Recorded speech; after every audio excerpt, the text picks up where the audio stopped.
Hey guys, Paul here. So in this video, I wanted to recommend Yu-Gi-Oh decks for beginning newer players in 2024. This is a video that I think is always really important to update because Yu-Gi-Oh is a game that's kind of always evolving. There's always new decks and archetypes coming out. And so there's also always new players looking for decks to play. So these are my recommendations. And just so that you guys know, what I was going for with this list of recommendations is both accessibility, that is to say, is it easy to get the cards, is it kind of inexpensive? Because obviously budget varies a little bit for everybody and Yu-Gi-Oh can always get more expensive. There's always some extra deck monster you could upgrade or some staple cards you could put in. But I wanted these to be decks that are generally pretty easy to get your hands on.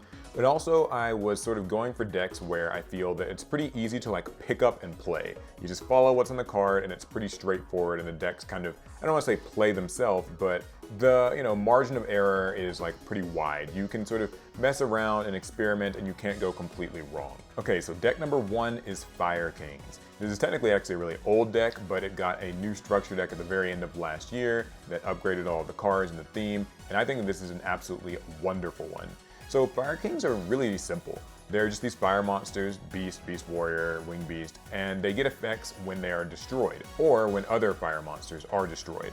And so it'll just be simple effects like, oh, when your fire monster is destroyed, you can special summon this card. Or when this card gets destroyed, you can summon, another Fire King monster, or maybe search one, or things like that. So it's a really easy to play deck because you're just kind of following what the cards say. The deck has plenty of consistency. There's a new card, Fire King Ponix, which is just this little monster that you summon. It searches for your Fire King spells or traps from your deck. And you've got a really good field spell in Fire King Island that can just destroy a fire monster in your hand or in your field, and then it'll search your deck for a Fire King. And so once you've destroyed one of your fire monsters, that triggers all of their other effects. So they've got boss monsters like the new Garunix monster. It summons itself from your hand or your graveyard whenever fire monsters get destroyed, and then once it's summoned, it can destroy another fire monster in your deck. It'll probably trigger that monster's effect, plus he'll gain attack points in the process. So it's a pretty simple, just easy to use boss monster. They've also got negation monsters, so there's got a monster that can negate spells, and a monster that can negate traps, all by also destroying a fire monster, which, I will reiterate, does trigger more of their effects. And they even have some really cool cards that I like is High Kirin. So it's got a quick effect to summon itself by just destroying a fire monster you control. On the surface, this is a pretty cool, neat effect, but as you get more and more comfortable with the deck, you'll actually realize that its effect lets you dodge certain targeting effects. So if your opponent targets your monster with Infinite Impermanence, or Forbidden Chalice, or Effect Veiler when it tries to use its effect, let's say your Fire King Ponix when it's trying to search, then you can chain Kirin from your hand, destroy that Ponix, summon Kirin, and then Ponix's effect will still resolve because it's off the field, so that means Effect Veiler and Infinite Impermanence won't affect it. So that's pretty cool. And all in all, the Fire King monsters just have access to kind of every basic type of card effect. Like I said before, they do have removal effects, they do have negation effects, they've got Fire King, Sky Attack, or their quick play spell. It lets you just destroy any number of your Fire King monsters or fire monsters, and then any number of your opponent's cards. And they also have a card that actually lets them Xyz summon during the opponent's turn. So they do have an Xyz boss monster that can nuke the board when it shows up, and also recur fire monsters when it's destroyed. I feel like I've been saying the word fire a lot, but the deck is called Fire Kings and it's also fire monsters. Either way though, this deck is great. You can pick up 3 copies of the structure deck and just play it right out of the box like that. But you can also combine it with other things. It got a bit of a bad rep because it was combined with Snake Eye a lot in the competitive scene, and some people kind of feel some type of way about playing, a meta deck. But honestly, you can play Fire Kings well on their own. You can combine them with something like Tri Brigade if you get more comfortable. I remember they used to be combined with Fire Fist, although I don't know that people would really maybe do that as much anymore. But yeah, all in all, Fire Kings, it's just a great, easy deck to recommend. It's pick up and play, so get a thumbs up from me. All right, deck number 2 is the Chimera Fusion deck. So I didn't really know what to call this. I guess it's Chimera, the Flying Mythical Beast. Either way, this is a sort of archetype that was released in Duelist Nexus last year. And it's all about sort of retraining the Chimera, the Flying Mythical Beast in the form of a retrain of Baphomet, a retrain of Gazelle, the King of Mythical Beasts, and a retrain of the Fusion Monster, of course. So they kind of turn them into this mixture of illusion monster support and just a general sort of fusion strategy. It's hard to describe, but basically all of the monsters are really self-sufficient. When they're summoned, they will get you Chimera Fusion or get you materials that you need to make your fusion monsters. And then when you fuse with Chimera Fusion, it's the quick play spell. It can recycle itself, which is great. That's always a good thing. It makes it really easy to, reuse it over and over. But also, when you've got Chimera the Flying Mythical Beast out in the field, it can first of all make your opponent like discard a card, which is pretty cool. It does that in the end phase. And then in its stronger form, it becomes this illusion monster that can't be destroyed in battle and actually negates opponent's monster's effects and reduces all their attack, and they can attack them multiple times and get a pretty easy win. In the middle of all this though, you've got cards like Cornfield Coatl and Mirror Blade Knight. So basically these are just two monsters that have consistency effects. You can discard Cornfield Coatl to search for like, Chimera Fusion cards. You can tribute Mirror Jade Knight or Mirror Sword Knight to special summon illusion monsters that get Chimera Fusion and all that.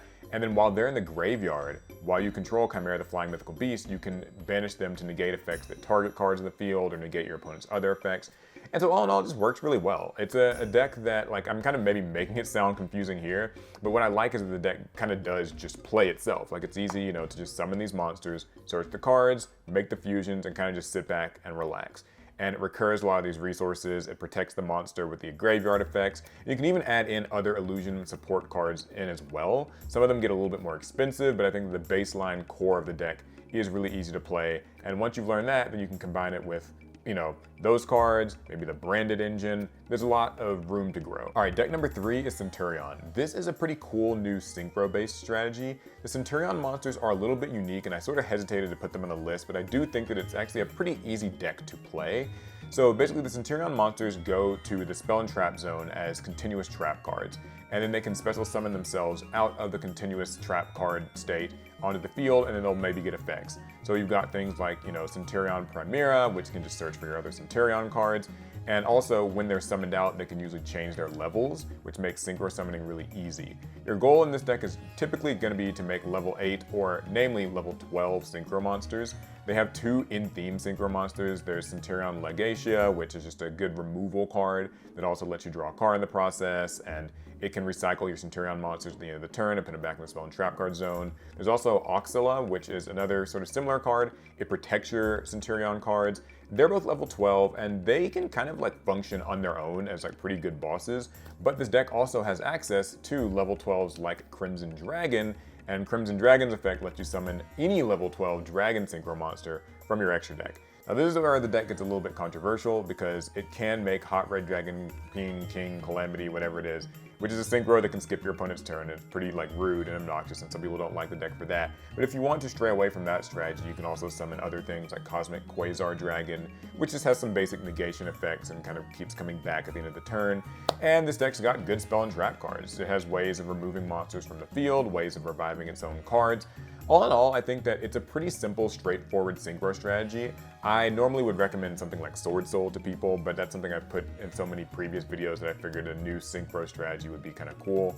Like I said, this one might not feel as beginner friendly at first because there are a few sort of specific rulings with, the quick effects as continuous traps and stuff like that. But it is something that I recommend people give a try because if you like synchros, it can make lots of synchros, and it's actually still pretty easy, so yeah. Try out Centurion. The last deck for this video that I wanted to recommend is actually the Shining Sarcophagus archetype. So this is a new anime archetype that's basically a retrain of all of Yugi, not Yami, but Yugimoto's different cards that he used in the ceremonial duel against Pharaoh Atem or Yami or whatever you want to call him. So basically the Shining Sarcophagus is sort of supposed to represent I guess Yugi's sarcophagus box that he actually got the Millennium Puzzle from. And so all the different monsters will mention Shining Sarcophagus in their text, and it's just retrains of the Gadget monsters, Marshmallow, Dark Magician and Summon Skull are in there. There's obviously Silent Swordsman and Silent Magician, and even Gandora, the Dragon of Destruction. So basically, while you have Shining Sarcophagus out, you can search for these cards, summon them out to the field, and they each just get different useful effects. Marshmallow recurs itself for defense. The Silent monsters can negate cards that target or can negate spell cards. And then Gandora, the Dragon of Destruction, or it's Gandora G in this case, actually shows up and can nuke the entire board, banish everything, and then increase its attack points and summon one of your other silent monsters, for instance, from your deck. So basically, this is just kind of the cool anime deck because it's got a bunch of monsters that seemingly have nothing to do with each other, but because they can all search each other and all kind of summon themselves while you've got your continuous spell out in the field, they actually work perfectly as a deck. And I think that it was just a really well-designed sort of legacy anime support archetype, and one that I think a lot of people would like. Basically, this deck has kind of nice control, beatdown, mid-range elements to it. You can sort of summon whatever you want, play whatever you want, and I think that decks like that, like I was saying at the beginning of the video, work pretty well for beginners. So I would say give it a shot. So real quick, I just finished recording the video and I realized I actually only put in 4 decks when I meant to do 5. So the 5th deck that I'm going to recommend is actually Tira. This is a deck that used to be sort of a former top tier Yu-Gi-Oh deck, but the way that it works is super simple. So you've got these really large, just chunky monsters like Tira Fenrir, and Tira Unicorn, and Tira Ogre. And all you have to do is, if you control no monsters, you can just special summon them from the hand. So they're really easy to summon. And then on the field, each of them can search for either another Tira monster, another spell, or another trap card, which is great. You know, it's consistency, it's easy to use. So then the last thing that they do is, whenever your opponent's activated a monster effect, then in a new chain, your Tira effects will activate and get rid of some of the opponent's resources. So Tira Fenrir, for instance, can banish a card on the field face down. Meanwhile though, Tira Unicorn lets you look in your opponent's extra deck and banish a card from it face down, and Tira Ogre lets you look at the top 5 cards of your opponent's deck, pick one and banish it face down. And that's in addition to their spells and traps, which kind of do similar things.